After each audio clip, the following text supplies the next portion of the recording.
let's discuss this further because from our personal experience, we watched the market reward people who could bridge disciplines, from folk who can translate business goals into data sets, policies into guardrails, and ambiguous questions into agent tasks. And I keep like a personal list from client calls. The people who thrive share three habits. So they create knowledge like librarians. They instrument their work so other can trust it, and they narrate decision clearly for humans and machines.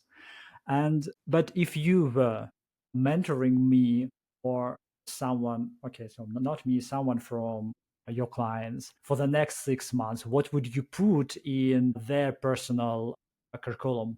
What skills, like three capabilities to practice weekly? Because we need to retrain, we need to upskill ourselves. Let's try to give our listeners like the personal advices so they could be in front of the. Number one, and even not because I'm a technologist in my blood, Mhm. just you can leave obviously I'm biased because I'm more technically aware, right? And more technically fluent.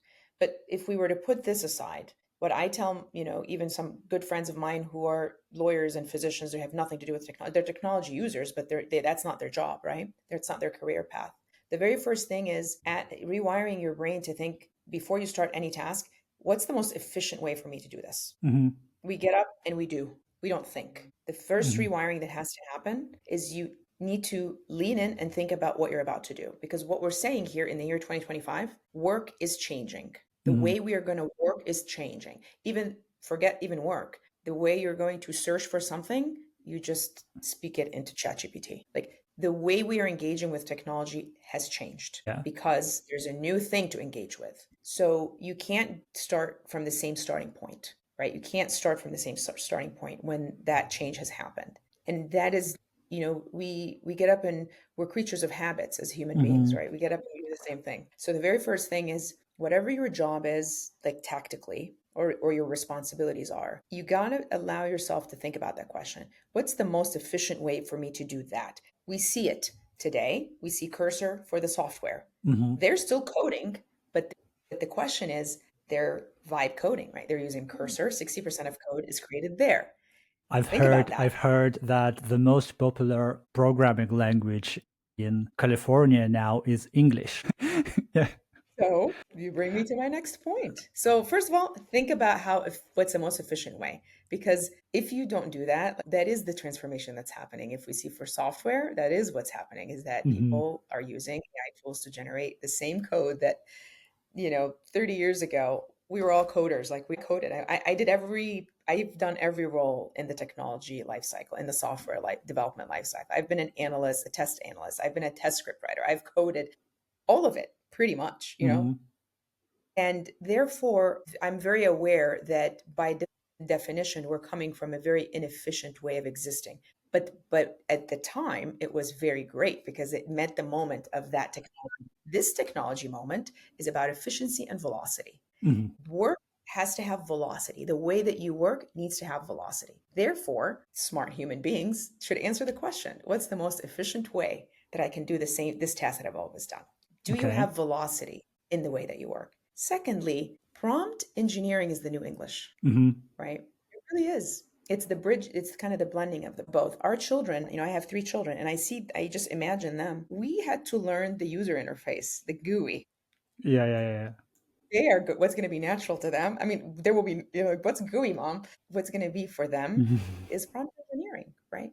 Because that is the mechanism, that's the glue between us and this, intelligence that we're talking about. That's the interaction medium. And that still allows for human genius to exist, right? Mhm. Because all of this prompting, we call prompting, the wording, the style, the grammar, gosh, that is, I'm so excited for how that world's going to evolve, right? Yeah. Is that going to be a world, where it is, we say alphanumeric. It's like, we're going to laugh at that. What is prompt engineering? And that's the new English. That's Mhm. the new English. So understanding that and recognizing that the way you write something has so much weight into what you're going to get out Yeah. of AI, This whatever is it is, whatever exactly agent. how, like, that's because how it's because of the way language models are working. And Mhm. we have to learn the skill of Mhm. communicating with language models and putting our prompts. And everybody who uses ChatGPT on a daily basis, they probably already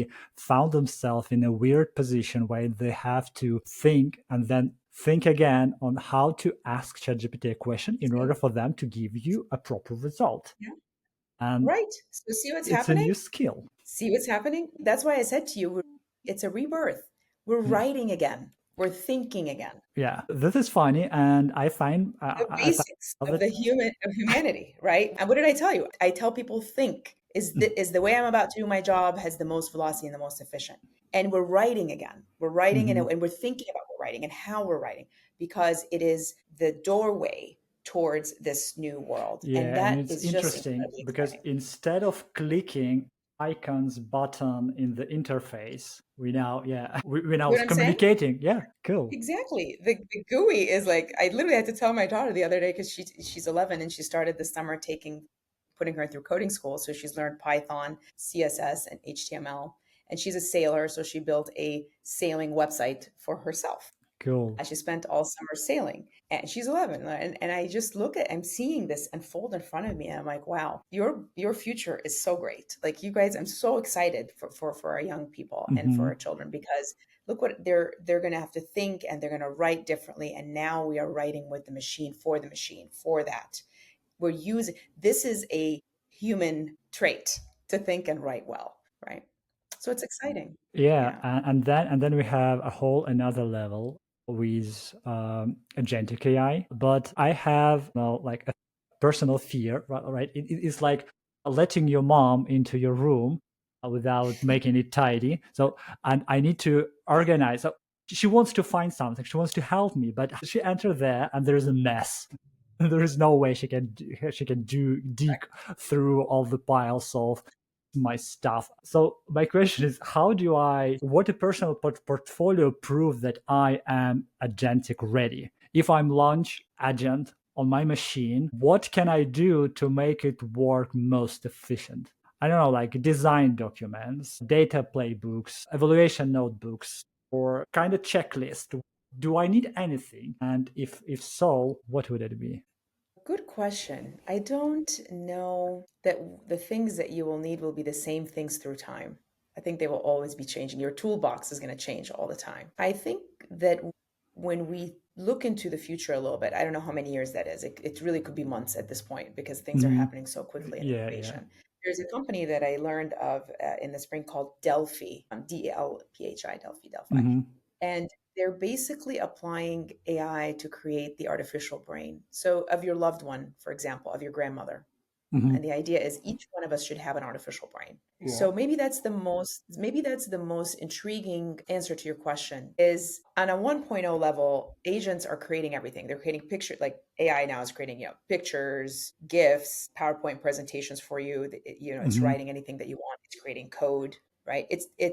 It's productivity of the things that we did in our day-to-day work is faster than us, but also with more variety because you could just ask it to reword something, rewrite a paragraph, optimize it, changing colors, all of that happens. And we don't want knowledge to be lost. So you're still adopting tools, but what I found interesting about this company is in a way the founder and he's Iranian, so he was talking about his grandfather, in Iran, prominent businessman. He never, he wants to kind of make his grandfather's kind of knowledge and wisdom live on. And so his whole point here is that as we're adopting all of this new technology that is very powerful, we can use it to not lose knowledge as people move on and they move to the afterlife or wherever we're Hmm. supposed to go. And that as part of adopting all these tools is actually as a way for us to put a time capsule and be Yeah. able to, get the knowledge. And because the 1.0 tools that we're talking about, those are going to continue to change as the technology gets more advanced. Like, what's the next level of all of the LLMs? What's the next level of all the apps that are, Midjourney or whatever you use to create a picture or create a PowerPoint or create a document. You're just going to continue to use whatever version or generation that comes out. But in the evolution of that, what are you doing what is the thing that is not necessarily being diluted? And it's your knowledge, right? The knowledge Mm-hmm. that we have individually, that is the thing that you should probably, if you can capture that and find ways to distill your Mm-hmm. knowledge, your experience, your individuality in an agentic way, that's going to say a lot about your ability to be fearless in meeting the new world. Because at the end of the day, a doctor with AI is going to be displacing the doctor that hasn't touched any AI tools in